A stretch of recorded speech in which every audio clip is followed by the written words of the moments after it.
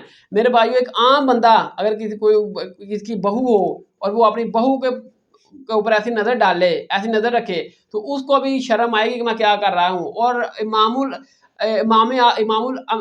الانبیاء، امام اعظم، امام الکائنات، تمام نبیوں کے سردار نبی صلی اللہ علیہ وسلم کی ذات کے اوپر اس قسم کا الزام لگایا گیا ہے اور اس کو انڈور کیا ہے، اس سے ریزلٹ نکالا گیا ہے اس کتاب میں، اس کو صحیح مانتے ہوئے، ٹھیک ہے۔ ہم تو یہ کہتے ہیں کہ بھائی دادا صاحب نو بدنام کرنے واسطے کسی نے دادا صاحب کی کتاب یا چیز ڈال لیے کہ دادا صاحب نو بدنام ہونا، ٹھیک ہے، تو ہم یہ موقع ہے کہ یہ وہ کام دادا صاحب کبھی نہیں کر سکتے تھے، وہ نیک لوگ تھے، ظاہر مخالفت ہوتی ہے، مخالفین نے یہ چیزیں ڈال دی ہیں ان کی کتابوں میں ان کو بدنام کرنے کے لیے، لیکن ڈاکٹر آصف اشرف جاڑی صاحب، آپ کے فرقے والے لوگ ان چیزوں کا دفاع کرتے ہیں، کہتے ہیں یہ صحیح ہے، یہ واقعہ ایسا ہوا ہے، توبہ نعوذ باللہ استغفر اللہ۔ ان کا ایمان کدھر گیا پھر؟ یہ اتنی بڑی گستاخی نبی صلی اللہ علیہ وسلم کی شان میں ہوئی ہے، وہ اس کتاب میں موجود ہے کشف المحجوب میں۔ حضرت داؤد علیہ السلام کی شان میں گستاخی ہوئی ہے، وہ اس کتاب میں موجود ہے کشف المحجوب میں۔ اب آپ بتائیں گستاخ رسول کی کیا سزا ہونی چاہیے؟ آپ تو کہتے ہیں گستاخ رسول کی ایک ہی سزا، سرطان تھا جدا۔ اب وہ فتویٰ کدھر لگے گا اس کتاب کے اوپر، کشف المحجوب کے اوپر بھی؟ نکالو ان کتابوں سے یہ نبی صلی اللہ علیہ وسلم کی شان میں جو گستاخی ہوئی ہیں، نکالو ان چیزوں کو، فرق کرو، ٹھیک ہے۔ میں آپ کو بتاؤں کہ ایک بریلوی مفتی، عام ہو نا مولوی پھر مفتی، اس نے اس کا دفاع کیا ہوا ہے کہ ہاں بھائی نبی صلی اللہ علیہ وسلم نے ایسا کام ہوا، اور اس نے دلیل میں صحیح مسلم کی روایت بھی پڑھ دی، کہا کہ دیکھو یہ تو صحیح مسلم میں بھی ہے کہ نبی صلی اللہ علیہ وسلم بیٹھے ہوئے تھے اور نبی صلی اللہ علیہ وسلم کے پاس سے ایک عورت گزری اور جو نبی صلی اللہ علیہ وسلم کی نظر اس پر پڑی، تو نبی صلی اللہ علیہ وسلم فوراً اپنے گھر گئے، اپنی بیوی کے ساتھ اپنی ضرورت پوری کی، یعنی کہ دوائی تلہ قائم کر کے، اور پھر واپس صحابہ کے پاس آئے اور آ کر کہا جی کہ صحابہ سے کہا کہ دیکھو عورت شیطان کے روپ میں سامنے آتی ہے، جب تم میں سے کوئی عورت کو دیکھے تو وہ اپنی بیوی کے پاس جائے، ظاہر ہے پھر اپنی ضرورت پوری کرے، کیونکہ جو تمہاری بیوی کے پاس ہے وہی اس عورت کے پاس ہے۔ کہا دیکھو نا اس روایت میں جو ہے صحیح مسلم کی کہ جی نبی صلی اللہ علیہ وسلم کی نظر یوں پڑی عورت کے اوپر، نبی صلی اللہ علیہ وسلم گھر گئے، تو کہا کہ اس طرح یہ واقعہ اس طرح ہے، تو نعوذ باللہ استغفر اللہ۔ میرے بھائی اگر اس سے یہ رزلٹ کیسے نکل گیا؟ اس سے یہ رزلٹ تب نکلتا ہے اس مسلم کی حدیث میں کہ جب نبی صلی اللہ علیہ وسلم کی اس عورت پر نظر پڑی تو نبی صاحب اس عورت کے جو خاوند کے دل میں نا وہ معاملہ ہو گیا، وہ اس عورت نے جا کر اپنے خاوند کو بتایا کہ جی نبی صلی اللہ علیہ وسلم نے آج مجھے دیکھا ہے، تو لہٰذا تو مجھے طلاق دے دے۔ وہ خاوند اپنی بیوی کو طلاق دیتا اور بیوی نبی صلی اللہ علیہ وسلم کی خدمت میں حاضر ہوتی، نبی صلی اللہ علیہ وسلم کے ساتھ نکاح کرتی، پھر بھائی واقعہ ہونا ہی جڑا لکھیا دے وچ جڑی گستاخی ہے کشف المحجوب کے اندر لکھی ہے، پھر ہونی ہے تیری ثابت۔ لیکن توبہ نعوذ باللہ استغفر اللہ، یہ اپنے جو بڑوں کی کتابیں ہیں ان بڑوں نے نہیں لکھا اپنی کتابوں میں، میں یہ کہتا ہوں وہ کتابوں میں جو غلطیاں موجود ہیں ان کو اس طرح ان کا یعنی کہ فرینڈ مین بنتے ہیں کہ اللہ اور اس کے رسول کی بھی گستاخی کر جاتے ہیں اور کوئی لحاظ نہیں کرتے، اور خود کو بڑے عاشق رسول کہتے ہیں۔ جب اپنی باری آ جائے، اپنی کتابوں میں چیز ان کو مل جائے، پھر اس کا دفاع کریں گے، پھر عشق رسول ایک دم جو نا وہ دم توڑ جاتا ہے ان کا۔ اس طرح یہ معاملات کو لے کر چلتے ہیں، ٹھیک ہے۔ تو میرے بھائی مفتی ثمر آباد صاحب، اب آپ بتائیں مجھے، میں تو یہ کہتا ہوں کہ یہ بزرگ ہیں، انہوں نے یہ کام نہیں کیا، ان کو بدنام کرنے کے لیے ان کتابوں میں چیز ڈالی گئی ہے۔ اب کشف المحجوب کا جو معاملہ ہے، صاف سکھر کا جو نبی صلی اللہ علیہ وسلم کی شان میں گستاخی ہوئی ہے کہ جو پیغمبر کی شان میں گستاخی ہوئی، اس کا جواب چاہیے مجھے۔ اور بایزید بستامی والا معاملہ جنہوں نے خود کو رسول ڈکلیئر کیا، اس کا جواب مجھے چاہیے۔ ان کو ان چیزوں کے اوپر فتویٰ چاہیے آپ سے، آپ تو ایک مسلمان پر فتویٰ لگاتے ہیں نا، اب ان جو کتابوں میں جو بارتے ہیں ان بارتوں کے اوپر فتویٰ چاہیے۔ وہ لوگ تو بری ذمہ ہیں کیونکہ انہوں نے یہ کام میرا ہی مانا نہیں کیا، آپ لوگ کہتے ہیں کہ نہیں انہوں نے کیا تو پھر فتویٰ چاہیے۔ اور ہشت بشت میں چشتی رسول کا معاملہ ہے کہ انہوں نے اپنے آپ کو رسول کہلایا، اس کے اوپر بھی مجھے آپ سے فتویٰ چاہیے۔ آپ لوگ مولویوں کو بڑا شوق ہے نا کہ ایک عام مسلمان کے اوپر فتویٰ لگانا، آپ کا بڑا یہ شوق ہے، جو یعنی کہ پڑھتا ہے کلمہ لا الہ الا اللہ محمد رسول اللہ، وہ کہتا ہے کہ اللہ کے سوا کوئی معبود نہیں ہو اور نبی صلی اللہ علیہ وسلم اللہ کے آخری رسول ہیں، آخری نبی ہیں، تو جن لوگوں نے اپنے ناموں میں کلمے پڑھائے ہوئے ہیں ان کی کتابوں میں یعنی کہ گستاخی موجود ہے، ان کے اوپر آپ فتویٰ کیوں نہیں لگاتے؟ لگاؤ آپ ان کے اوپر بھی فتویٰ میرے بھائی. اب جو اتنی گفتگو بعد آ جائیں کہ جو لوگ جب مفتی صاحب کے بیان کے بعد لوگوں نے مجھے بہت زیادہ ان کے مجھے کہا کہ آپ مفتی صاحب سے بات کریں، آپ پار صاحب سے بات کریں، ٹھیک ہے ایسے ہیں. تو میں اس ویڈیو کی وساطت سے مفتی ثمرباد صاحب کو ٹائم دیتا ہوں قیامت تک کا، اوپن چیلنج کرتا ہوں ان کو کہ جب ان کا جی چاہے یہ آ کر مجھ سے گفتگو کر سکتے ہیں. اور بات ہوگی عقیدے کے اوپر، ٹھیک ہے، کیونکہ اگر عقیدہ صحیح ہوگا تو باقی فروہی مسائل کی بات ہے. اگر ایک قادیانی میرے پاس آ کر مجھے کہے کہ آپ کیونکہ رفع دین کرتے ہیں لہذا قادیانی رفع دین کرتے تو لہذا ہم سے رفع دین کے اوپر مناظرہ کریں، میں کہوں گا نہیں، رفع دین یہ فروہی مسائل ہے. اصل مسئلہ ہے عقیدہ. میرا عقیدہ یہ ہے کہ لا الہ الا اللہ محمد رسول اللہ، اللہ کے سوا کوئی معبود نہیں، اور نبی صلی اللہ علیہ وسلم اللہ تعالیٰ کے آخری پیغمبر اور رسول ہیں. میرا یہ عقیدہ ہے. جبکہ آپ نبی صلی اللہ علیہ وسلم کے بعد ایک نبی اور رسول ڈکلیئر کر کے بیٹھے ہیں غلام احمد قادیانی دجال کو. تو میرا اور آپ کا عقیدے میں اختلاف ہے. جب تک میرا اور آپ کا عقیدہ ایک نہیں ہوگا تو بات فروہی مسائل کے اوپر کبھی نہیں ہو سکتی. ٹھیک ہے، ہاں آپ اس دجال کو کافر ڈکلیئر کریں اور چھوڑیں اور نبی صلی اللہ علیہ وسلم کو آخری پیغمبر رسول مانیں تو آپ اس کے بعد فروہی مسائل کے اوپر بات کر لیں گے، فاتح خلف المان کے اوپر بات کر لیں گے، جو نا رفع دین کے اوپر بھی بات کر لیں گے. لیکن اگر آپ کا عقیدہ ہی درست نہیں ہے تو باقی فروہی مسائل کے اوپر بات کرنے کا فائدہ ہی نہیں ہے، کیونکہ جس کا عقیدہ درست نہیں ہے اس کا کوئی عمل قابل قبول نہیں روز قیامت. ٹھیک ہے، تو مفتی ثمرباد صاحب ہم آپ سے عقیدے کے اوپر بات کریں گے. آپ بھی ان لوگوں کے فرنٹ مین بن کر بیٹھے ہیں، ان لوگوں کو ممبروں کے اوپر سپورٹ کر رہے ہیں جن لوگوں کی کتابوں میں، میں ان لوگوں کی ذات پر بات نہیں کر رہا ہے، ہشت بشت میں چشتی رسول اللہ کا کلمہ پڑھایا گا. آپ خواجہ معین چشتی کی اس عبارت کو انڈورس کرتے ہیں، ان کے دفاع کرتے ہیں اور ان کے دفاع میں مناظرے لڑے ہوئے ہیں. یار تمہارے عقیدوں سے تو پوری امت کی دل آزاری ہے. کل تک تم لوگ دکانوں پہ لکھ کے لگاتے تھے کہ جب تو کسی قادیانی سے ملتا ہے تو گنبد خضرا میں رسول اللہ کا دل دکھتا ہے، لیکن جب تو ایک چشتی رسول اللہ پارٹی سے ملتا ہے، ہاں تھانوی رسول اللہ پارٹی سے ملتا ہے تو رسول اللہ کا دل جھوم اٹھتا ہے گنبد خضرا میں. کیا یہ سارے کے سارے اینٹی قادیانی ہیں. اپنے بابوں کے ناموں کے کلموں کا انہوں نے نہ صرف دفاع کیا، مناظرے لڑے ہوئے انہوں نے. شبلی بولے اس طرح پڑھ لا الہ الا اللہ شبلی رسول اللہ. اور ختم نبوت کے ڈاکووں، شبلی کو رسول بنانے والوں، لا الہ الا اللہ چشتی رسول اللہ، لا الہ الا اللہ شبلی رسول اللہ. انہوں نے پھر پڑھا لا الہ الا اللہ شبلی رسول اللہ. اب بات یہ انہوں نے شبلی کو کیا کہا؟ کون ہے؟ کافر ہے. ان کے علماء نے لکھا شبلی نے جتنی باتیں کی حالت سکر اور مستی میں کی، خبردار زین ہار ہرگز ایسے صوفیاء کے بارے میں زبان نہ کھولنا. تم بکی جا رہے ہو، تمہارے کافر کہہ رہے ہیں نہ کھولنا، تم بکی جا رہے ہو. خبردار زین ہار ہرگز ایسے صوفیاء کے بارے میں زبان نہ کھولنا. تم بکی جا رہے ہو، تمہارے کافر کہہ رہے ہیں نہ کھولنا، تم بکی جا رہے ہو. تو ڈاکٹر اشرف جلالی صاحب پہلے آپ لوگ اپنا اسلام ثابت کریں. آپ چشتی رسول اللہ، شبلی رسول اللہ، صادق رسول اللہ کے ماننے والے ہو. غلام احمد قادیانی دجال کو گراؤنڈ آپ کے بزرگوں نے پرووائڈ کیے، اور وہ گستاخانہ عقائد اور نظریات میں نے کئی ایک ویڈیوز میں ریکارڈ کروائے. اس نے 2 سال پہلے مجھے چیلنج دیا تھا ویڈیو میں، ڈاکٹر اشرف جلالی نے، کہ تجھے جس بات کے اوپر مان ہے نا انجینئر، تو ویڈیو بنا اس کے اوپر، میں جواب دوں گا. آج 2 سال ہو گئے جواب نہیں آیا. میں نے اگلی اتوار کوئی نقد جواب دیا، 5 عقیدے سے بتائے کہ اس کا جواب دے، اور میں نے اس وقت بتا دیا تھا کہ قیامت تک ان کی آنے والی نسلیں بھی اس کا جواب نہیں دے سکتی، کیونکہ ان کے بزرگوں نے کام ڈالا ہوا ہے. چشتی رسول اللہ یعنی کہ ایک شخص نے اپنے آپ کو رسول ڈکلیئر کیا اور آپ ان کے سپورٹ مین بن کر بیٹھے ہوئے ہیں. ٹھیک ہے نا، نبی صلی اللہ علیہ وسلم کی ختم نبوت پر جن لوگوں نے ڈاکہ مارا ہے ان کے سپورٹ مین آپ ان کے سپورٹس مین بن کر بیٹھے ہوئے ہیں. تو لہٰذا ہم آپ سے عقیدے کو گفتگو کریں گے. اسی طرح تذکرۃ الاولیاء میں باجید بستامی نے کہا کہ باجید بستامی ہی ابراہیم ہے، باجید بستامی ہی محمد صلی اللہ علیہ وسلم ہے، باجید بستامی ہی موسیٰ ہے. یعنی کہ اس کتاب تذکرۃ الاولیاء میں ان کے متعلق یہ لکھا ہوا ہے کہ انہوں نے اپنے آپ کو رسول نبی ڈکلیئر کیا. تو لہٰذا نہ آپ ان کتابوں کا انکار کر رہے ہیں، گویا الٹا ان کتابوں کا دفاع کر رہے ہیں، مناظرے لڑے ہوئے ہیں آپ نے، ٹھیک ہے.